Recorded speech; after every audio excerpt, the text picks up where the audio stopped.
Halo teman-teman, Assalamualaikum. Jumpa lagi sama saya Dr. Cindy. Kali ini kita ketemu lagi di konten curhat. Alhamdulillah ternyata banyak banget yang suka sama konten curhat. Masya Allah. Terima kasih teman-teman yang udah setia mengikuti konten curhat ini, yang insya Allah akan tayang setiap hari. Kalau nggak jam 11 siang, jam setengah 12 siang. Ya gitulah ya. Tergantung dengan situasi dan kondisi saya. Sebelum kita mulai, jangan lupa subscribe bagi yang belum. Dan let's get started. Ayo kita mulai sekarang. Kita akan membahas tentang hamil. Ayo, siapa di antara teman-teman kamu yang lagi hamil di sini? Atau mungkin di antara kamu ada yang istrinya sedang hamil? Masya Allah, selamat ya. Semoga diberi kesehatan, bumil dan debaynya. Semoga selalu happy, semoga selalu tenang dan dilancarkan sampai proses persalinannya. Amin ya rabbal alamin. Mungkin awalnya teman-teman berpikir konten judulnya tentang hamil, saya akan mengumumkan kehamilan. Amin, amin ya rabbal alamin. Insya Allah nanti kalau ada kalau saya hamil akan saya infokan insya Allah ya teman-teman ya. Ini saya ingin sekali memberikan semangat, motivasi untuk teman-teman semua, apalagi yang lagi menjadi bumil sekarang, terutama lagi di tengah wabah seperti ini ya. Dan juga menjadi bumil itu memang tidak gampang, karena perubahan hormonalnya yang sangat drastis, perubahan emosional, rasa kesedihan pun bisa menjadi lebih dalam, walaupun triggernya kecil. Benar nggak teman-teman? Kamu boleh cerita di bawah, kamu mengalami apa untuk kamu yang sedang hamil, kesedihan apa yang sedang kamu alami, boleh kita sharing bareng-bareng. Tapi di sini saya akan ulas sedikit, saya akan cerita-cerita santai aja. Intinya adalah buat kamu yang lagi gelisah, buat kamu yang lagi khawatir, khususnya para ibu hamil, untuk saling tenang. Oke? Jadi begini teman-teman, hamil di tengah wabah itu salah gak sih? Sama sekali enggak. Itu semua anugerah dari Allah, pemberian.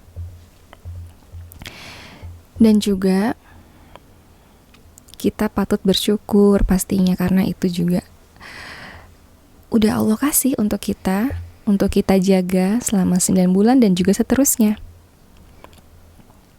Kenapa sih orang yang tidak hamil saja selalu dikaitkan atau selalu dianjurkan untuk tidak stres, untuk tenang, apalagi untuk para ibu hamil? Ya, itu memang pengaruh sekali, walaupun memang Kak Cindy itu berat sekali gitu. Beda deh rasanya kalau lagi hamil. Kasin, ngapain gak manggil Kasin ya, Cindy aja deh.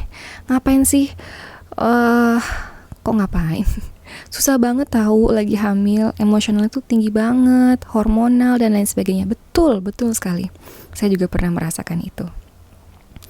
Tapi sebisa mungkin kita atau kamu di luar sana yang lagi hamil, pasang sugesti lagi. Ayo, kembali lagi ke sugesti. Kamu kuat ibu hamil, kamu kuat. Tarik nafas terus sepanjang-panjangnya, hembuskan. Kalau kamu lagi merasakan gelisah, kalau kamu lagi merasakan galau, ketakutan luar biasa. Gimana nih aku lagi hamil, tapi lagi wabah seperti ini, gimana nih? Nah teman-teman, semakin kita membiarkan rasa gelisah itu semakin naik, ya tentu apalagi untuk ibu hamil. Saya akan beberkan sedikit. Ketika stres itu berlebihan pada ibu hamil, yang terjadi tentu ya karena adrenalin lagi yang seperti kemarin saya obrolin, tekanan darah akan naik, otot-otot akan tegang, kemudian akan lebih mudah kram, akan lebih mudah mual, dan yang terjadi dalam kandungan, pembuluh darah akan mengempit mempersempit, menyempit, mengecil. Alhasil, aliran darah atau hemoglobin yang mengikat oksigen akan berkurang ke janin dan lain sebagainya. Saya tidak akan membeberkan sejauh-jauhnya. Tapi dengan begitu, kalau misalnya kamu yang dicintai Allah akan tahu, kamu akan berjuang sekuat tenaga mulai dari awal kehamilan demi anakmu. Di dalam perutmu yang jauh-jauh mungil itu, si janin itu, Masya Allah, dia butuh kekuatan dari ibunya sendiri.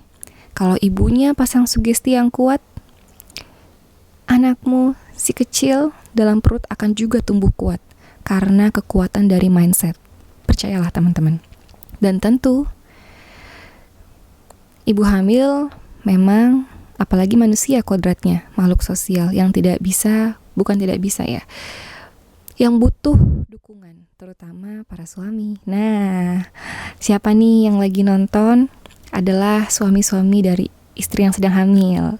Nah, ini pas banget teman-teman momennya. Jadi untuk para suami, dukungan dari sang ayah, calon ayah gitu ya, dari si baby kecil dalam perut ibunya, istrinya, itu sangat mempengaruhi. Hanya sekilas curhatan, jadi ibu hamil itu sebenarnya butuh untuk didengar. Dengarin aja curhatan hatinya. Kalau lagi pingin curhat, didengarkan aja teman-teman. Karena itu akan melegakan saluran nafasnya, akan melegakan perasaan khawatirnya selama ini, begitu. Yang pertama, dengarkan curhatannya. Kalau ibu hamil merasakan sedih atau bahkan sampai menangis, ya jangan diejek. Ada ya. Tentunya sebagai sang suami, dielus-elus punggungnya, kepala istrinya, diberikan semangat. Karena itu satu-satunya yang buat sang istri merasakan kekuatan kembali dari sang suami. Kemudian yang kedua, usahakan pembatasan informasi tentang wabah seperti ini. Kalau bisa dalam sehari cukup sekali, misalnya dijadwalkan, misalnya sore. Kalau mau tahu tentang informasi tentang wabah ini.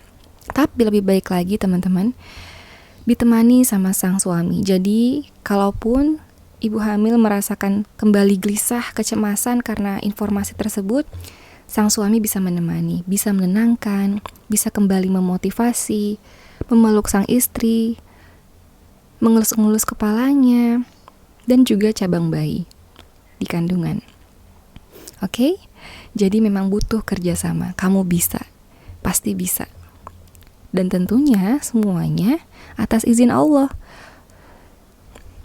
Kalau kita merasakan hanya diri kita sendiri yang bisa menolong, aku yakin aku bisa, tapi kita jauh dari sang pencipta, itu sama aja bohong teman-teman. Jadi tentu perbanyaklah istighfar, perbanyaklah memohon kepada Allah.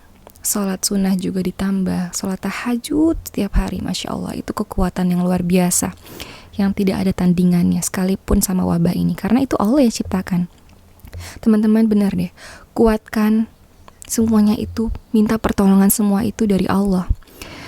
Semakin kamu mengingat Allah, semakin kamu sering berzikir, menguatkan, bahkan kamu mengaji, membaca Al-Quran, setelah itu kamu berdoa untuk kekuatan janinmu, kekuatan kesehatan ibu hamil sampai lahiran, sampai selama-lamanya. Minta sama Allah, apalagi di bulan puasa seperti ini. Itu sangat pengaruh sekali teman-teman. Ya, jadi kamu harus semangat. Kamu tidak sendirian. Banyak juga kok ibu hamil di luar sana yang ada juga yang tenang, ada juga yang merasakan gembira. Dan karena ada Allah di kehidupannya, karena Allah lebih dekat dari urat nadi. Allah yang akan menjagamu, yang akan menjaga kandunganmu, si baby kecil. Oke? Tetap menjaga asupan gizi sudah pasti. Karena gizi yang baik, enzim-enzimnya banyak, itu akan memperbaiki mood kamu juga loh. Masalah itu tentang health info nanti ya saya sampaikan ya, tentang gizi ibu hamil. Nah, selanjutnya kamu juga bisa teman-teman, ada kelas-kelas online atau misalnya konsultasi online. Akhir-akhir ini sudah banyak teman-teman ya. Itu bisa juga kamu ikuti, misalnya seperti di Klik Dokter. Saya ada juga di situ. Nah, itu membuat kamu mungkin merasa sedikit lebih tenang. kamu bisa berkonsultasi di situ. Dan juga keluarga. Jadi kalau keluarga sudah mensupport yang ada di rumah, atau kalaupun lagi wabah seperti ini, bisa lewat video call. Dan masih banyak lagi yang bisa kita lakukan. Allahumma yassir wala tu'assir. Ya Allah, mudahkanlah urusanku, jangan dipersulit. Baca itu terus. Berbanyaklah istighfar, berwudu, sholat tahajud, bersedekah, insya Allah semua dimudahkan. Tarik nafas yang dalam, sepanjang-panjangnya. Hembuskan, sesering mungkin. Oke teman-teman, terima kasih. Ini curhatan kita bareng-bareng. Kamu punya cerita apa? Komen aja di bawah, kita saling diskusi bareng. Dan sampai jumpa di konten curhat berikutnya. Mau curhat tentang apa lagi? Request di bawah. Oke, see you. Assalamualaikum warahmatullahi wabarakatuh.